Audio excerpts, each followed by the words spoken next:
Bonjour à tous. Alors, voilà, Real Madrid éliminé de cette Champions League par Chelsea.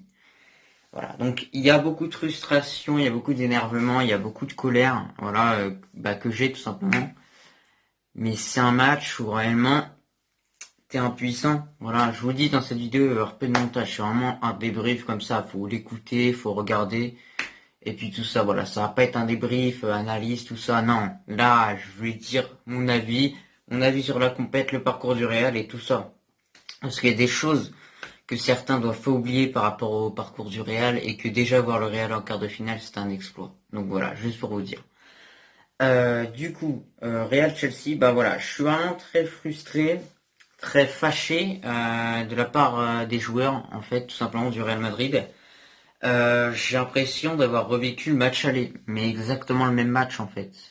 Après vous allez me dire ouais mais non mais Chelsea a fait la même chose, tout ça. Moi après je vais vous dire un seul truc, là je trouve pas des excuses pour le match, mais je vais être honnête avec vous, on nous appelle Vardrid.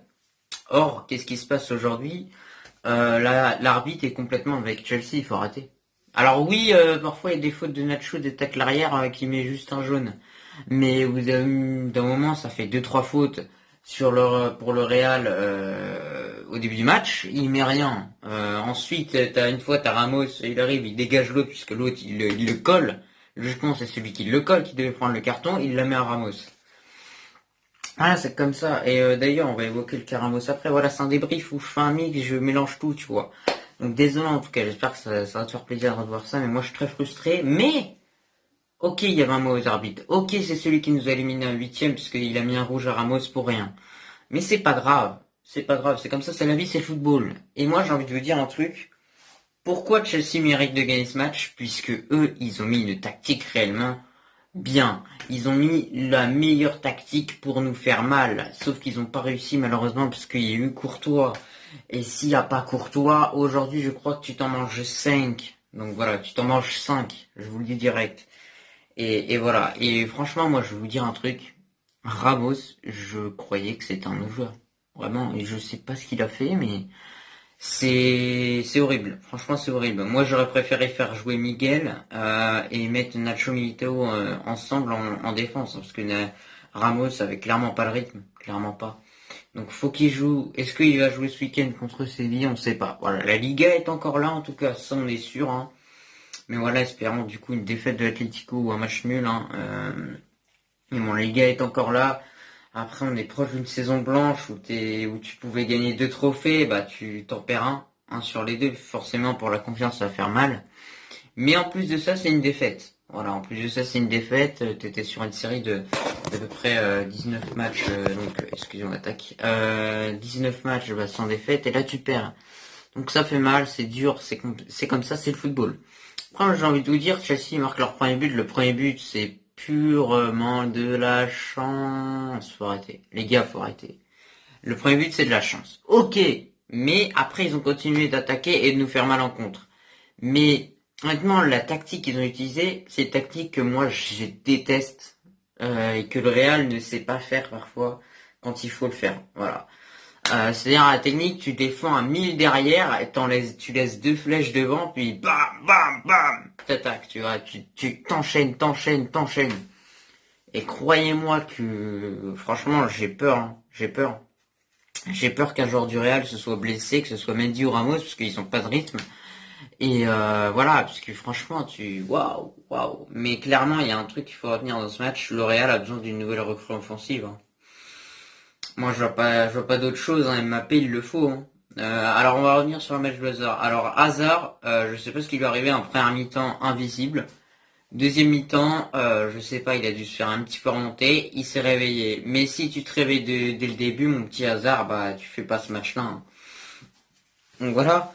Asensio, bah, une entrée assez bien, même s'il n'y a pas de provocation, il n'y a rien. Et franchement, d'ailleurs, il y a eu un discours de Zidane qui a été diffusé apparemment où il y avait Zidane qui disait à l'entraînement ouais, il va falloir être agressif et tout. Je l'ai pas vu l'agressivité. L'agressivité, je l'ai pas vu à part quelques petits tacles, mais je l'ai pas vu. Et il va falloir qu'on soit honnête, je crois que c'est peut-être la fin. C'est peut-être dur à dire, hein, Mais vous allez me dire, ouais, mais c'est une demi et tout, quand même, bah forcément les détails font nanana, tu vois. Et ben, pour moi, le milieu à 3 là, Modric, Kroos, Casemiro, c'est fini. Voilà, je vous explique pourquoi. C'est fini pour moi, puisque tout simplement, bah en fait, je trouve ce milieu, comment dire, il est plus capable en fait de réellement attaquer et de rester en attaque. Puisqu'avant, il était capable d'attaquer et il revenait vite les joueurs, tu vois. Kroos, il est pas rapide. Casemiro, il est pas rapide. Enfin, Casemiro aussi quand même. Casemiro, c'est le plus rapide des trois. Et Modric, il est pas rapide. Conclusion, en contre, t'avais Werner et les machins, là, ils se régalaient. Mais ils se régalaient. Et encore une fois, ce but, il est venu très très tard, hein, puisqu'ils auraient pu vraiment nous enchaîner, mais dès le début. Hein. Moi, je vous le dis, hein, c'est tout. Ils auraient pu nous s'enchaîner dès le début. Donc, faut s'estimer déjà heureux de pas en prendre 1000, hein, vraiment des buts. Hein. Donc voilà. Après, moi, je vais dire félicitations à Chelsea, puisque franchement, qu'est-ce qu'ils nous ont bloqué? Mais j'ai jamais vu ça. Oh, je regarde le Real à tous les matchs. À chaque fois, tu tombes contre des équipes, ça peut être même dans les grands matchs, hein, même contre l'Inter, contre tout ça, tu vois. Et à chaque fois, le Real, réellement, s'est imposé dans les grands matchs, et là, c'est imposé ou fait match nul, mais là, c'est la première fois que je vois une équipe vraiment qui nous met en difficulté. Parce que l'Atlético avait réussi aussi en Liga, mais c'était pas pareil. C'est-à-dire que l'Atlético, ils avaient réussi, mais comment dire, on a réussi à marquer, tu vois. Et il y avait des occasions. Donc voilà. Sauf que là, ils t'ont pas laissé la seule miette d'occasion, ils te l'ont pas laissé. Voilà. Et pour moi, bah, au bout d'un moment, j'ai envie de vous dire, là où je suis un peu fâché, c'est que quand tu vois que tu marques pas comme ça, en jouant au football, en tirant tout ça, je pense que ce qu'il faut faire, comme tu as une défense qui est près de son but, clairement, il n'y a même pas à réfléchir. Je pense qu'il faut tirer loin. Kroos et Modric l'ont compris, mais ils n'ont pas fait assez de tirs de loin. Benzema a fait un bon tir en première période, malheureusement, voilà, très belle arrêt de Mendy. Voilà, moi je vous dis, ça se joue sur rien, football. Imaginez que Benzema met ce but, il y avait 0-0 à ce moment-là. Ça change tout, croyez-moi que ça change tout. Et c'est dur, voilà. Donc sinon, au final, 100% anglaise. Alors, ne me demandez pas qui je vais supporter, mais Manchester City plus qu'à fond, puisque c'est vrai que c'est une équipe qui est une très belle équipe. Voilà, vous allez me dire, ouais, maintenant, puisque vous allez me dire, ouais, mais tu supportes City comme ça, parce qu'ils ont éliminé le PSG, pas du tout. S'ils ont éliminé le PSG, c'est qu'ils étaient meilleurs. Et entre City et le PSG, il y a un gros écart. Il y a un gros écart. Et sur le Real Madrid et Chelsea, il y a un petit écart. Mais ce petit écart, il a fait différence. Et je pense que le petit écart qui manquait au Real, pour être peut-être à la hauteur de Chelsea et un tout petit peu plus au-dessus, donc gagner sur des détails, je pense que c'est clairement les blessures. C'est clairement les blessures, c'est que déjà t'as pas de latéral droit. Nacho, défenseur droit, je suis pas fan les gars. Moi je vous le dis, Nacho avant, quand il était en 2016-2017, il jouait ces postes-là tout le temps. Mais là maintenant alors oui, il est bon, alors oui, il fait des bonnes choses, mais Nacho, là, il est complètement passé à côté de son match. Il y a un moment, il fait une grosse saute à Havertz, il se réveille, bam, il le prend par le cou. Voilà, je vais pas vous cacher qu'à la fin du match, vraiment, j'avais envie que Ramos règle ses comptes avec des joueurs, vraiment, parce que... Ah, qu'est-ce qu'ils sont collants, ceux-là, mais Chelsea, vraiment, j'ai de la haine envers eux, mais ils ont été meilleurs. Et franchement, c'est dur en fait de ressentir cette espèce d'impuissance en fait, tout simplement. Tu te sens pas puissant, tu sens pas que Alors ok, en fait moi j'ai pas trop de regrets, je vous explique pourquoi. Puisque tout simplement, quand t'as des regrets, c'est que t'as tenté, t'as attaqué, tu vois. C'est comme un contrôle que tu vas faire, imaginons demain ou je sais pas quand. Si tu le révises 1000 fois et que au final bah t'as une vieille note, là t'as des regrets. Alors que si bah, tu joues un match de football, que tu as zéro occasion, enfin ou très peu, et que bah ça rentre pas, bah non, tu peux pas avoir de regrets. Et au moment aussi le Real, je comprends pas ce truc-là. C'est comment faire ce 3-5-2, l'utiliser encore, alors qu'on sait que même en Liga on souffre à gagner avec. Et en plus de ça, vous nous le remettez, quoi. Non, mais c'est quoi cette blague? En plus, avec Vinicius en piston, ouais, parce que Vinicius, depuis quand le gars, il fait les retours défensifs et tout, alors que Vinicius, c'est un genre de petit Neymar.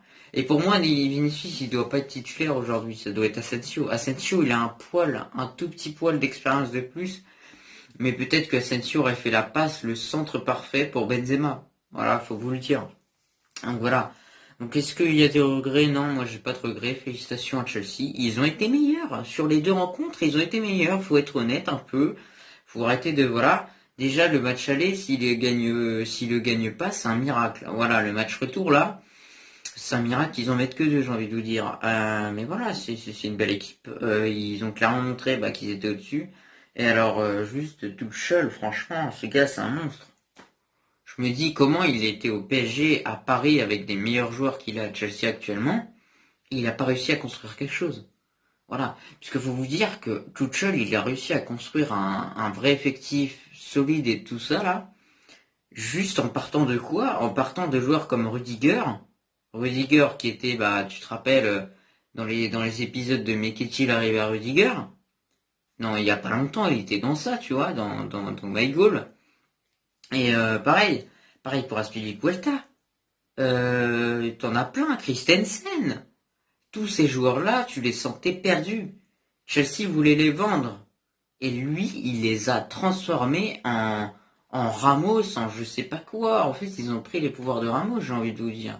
Ils ont pris les pouvoirs de Van Dijk et tout ça. Enfin, vraiment, c'est incroyable. Il les a transformés. Je sais pas s'ils ont fait un stage défensif avant le match, mais franchement, c'est incroyable. Ils ont complètement été transformés, ces gars. Alors quand tu reprends, quand ils se sont fait humilier contre le Bayern, chez eux l'autre fois là, t'avais pas du tout la même équipe. T'avais pas du tout le même mental, le même état d'esprit, etc. Havertz, il commence à devenir chaud. Mount, n'en parlons pas, c'est un monstre le gars. Et Werner, moi je suis désolé, ceux qui me disent que c'est un joueur nul, qui loupe tout, qu'il est moins fort que Germain, faut arrêter. Werner, en fait, le gars, il peut déstabiliser n'importe quelle défense. Avec sa vitesse, mais c'est incroyable, même sur des accélérations. Waouh, le gars, tu prends pas au marquage, hein. Moi, je vous le dis, tu prends pas. Il va tellement vite, pareil pour Pulisic, hein, c'est incroyable. Mais le gars, c'est... Et il y a un autre truc qui m'a vraiment posé problème, mais vraiment inquiété, c'est le fait que vraiment, non, Ramos est cuit. Je pense que Ramos, peut-être... Franchement, vous allez me dire, t'es dur, il revient. Mais il faut être dur au Real Madrid, hein. Faut être dur, et au bout d'un moment, tu vois ce match-là, Pérez, ça lui donne pas envie de lui donner 200, hein. Pérez, ça lui donne envie de lui donner un an, après, tu te casses avec tes clics et tes claques, quoi. Vraiment. Faut être honnête, voilà, c'est mérité de la part de Chelsea. Ils ont mieux joué que nous, et voilà, maintenant, moi, j'attends que le Real fasse un truc sur le marché des transferts. Tout est possible en Liga, on n'y croit pas, et de toute façon, Madrilène à la vie et à la mourté, hein, j'ai envie de vous dire. Voilà, moi je vous dis, je vais acheter le maillot du Real, peut-être qu'on va gagner, tout ça. Non, c'est pas grave. Mais demain, soyez là, soyez présents pour, on l'espère, un débrief plus glorieux cette fois-ci, puisque voilà, Arsenal donc joue le match retour à l'Emirates, donc contre Villarreal. Voilà. Désolé aussi, je suis pas, comment dire, dynamique et tout ça, c'est vraiment parce que le match ça me déprime un peu, mais il n'y a pas de regret en vrai. Donc voilà, c'est comme ça. Et on doit le faire, c'est la vie, c'est le football. De toute façon, tu peux pas revenir, tu peux pas te dire ouais non. Alors oui, il y a des trucs qui auraient pu mieux être faits. Moi, j'en veux un peu à Zidane quand même d'avoir mis ce 3-5-2 au début du match, mais c'est pas grave. Voilà. En tout cas, j'espère que vous passez une bonne soirée. Moi, pas du tout. Avec ce... Je viens de couper mon truc là, je viens de repenser à un truc, les gars. Remettez-vous. Vraiment, réfléchissez ceux qui disent des choses avant de parler ou je sais pas quoi dire, là en train de me provoquer. Le Real Madrid, il y a quelques mois, certaines personnes en fait qui n'avaient pas de cerveau l'envoyaient en Ligue Europa. Mettez-vous ça dans la tête, les gars. Et ouais, faut y repenser ça un peu. Il y a quelques mois, tout le monde disait que le Liverpool allait assommer le Real 5-0. Et ouais, j'en ai eu des comme ça, ouais. 3-0, 2-0, je sais pas combien. On a passé Liverpool. Il y a quelques mois, le Real allait se faire soulever par l'Atalanta parce qu'ils ont une attaque de feu. Qu'est-ce qui s'est passé? Évidemment, quand on t'envoie en Ligue Europa, ensuite on dit que tu vas te faire éliminer devant l'Atalanta, nanana. Eh ouais, Chelsea, c'est pas passé, c'est comme ça, mais évidemment, enfin, remémorez-vous un peu ça, et puis voilà, réfléchissez un peu. Parce que franchement, ça plus d'équipes l'auraient fait. C'est-à-dire que c'est dur, bien sûr, mais quand on t'envoie en Ligue Europa, c'est complètement débile quand tu connais le Real. Hein. Donc voilà, moi je savais qu'on allait aller loin dans cette Ligue des Champions. Après, pas aller au bout, c'est dommage. Parce que je sais pas si vous avez vu le truc, mais une application en fait où ça fait que dès que le Bayern il gagne une Champions League, directement c'est le Real. Et bah cette théorie est finie, malheureusement. Et ripez la théorie en commentaire, n'hésitez pas à le dire. Mais voilà, hein, sur ce, je vous dis bonne soirée, voilà, tout simplement.